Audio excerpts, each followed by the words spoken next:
Mr. Joe Kleur.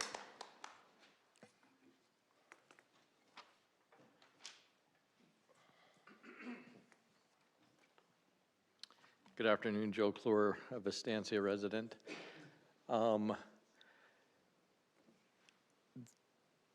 we really know about this airport right now from the first feasibility study, which is why you do feasibility studies, is it's projected to have $1 billion financial impact to the community with approximate $60 million revenue, i.e. tax generation for the city.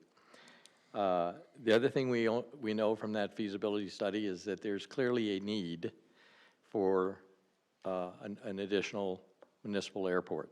When you have 500 people on a waiting list at Deer Valley waiting for a hangar, and the top guy's been on there for 5 years, clearly there's a desire and a need for it.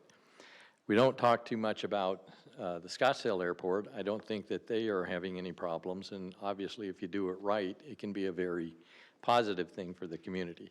Fact is, a lot of people don't want to see another shovel of dirt turned over here where they live or in their desert. When I moved here, I guarantee you the people were saying, we don't want anybody else out here. And the people that are yet to come, they're saying the same thing. I get it. But growth is inevitable. We're going to have growth. We're going to have the traffic. We're going to have all those things that come with growth. The important thing is that we do it smartly. And the way we do it smartly is through, again, generating revenue, which is another word for tax. And the only way you do that is to have strong economic development so that taxes are produced, so that we can have parks and police and fire and all the things that we want and desire. You all took an oath to be on this dais to do what's not just best for your district, but what's best for the city as a whole. You're going to have this conflict because change creates conflict. The other thing that I'd like to say is, with regards to, I lost my train of thought, I apologize.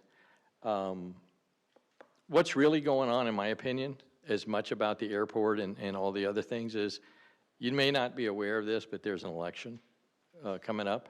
And a lot of this is driven toward the election. We're trying to find a wedge issue. We're trying to find distinction between candidates. That's what a lot of this noise is. It'll sort itself out come July 30th, November 8th, and all of this will probably go away. But do the feasibility studies. Let's really operate from the position of facts and not emotion and what we think we want or don't want. And I trust we'll all survive. Thank you. Thank you for your comments, sir. Report from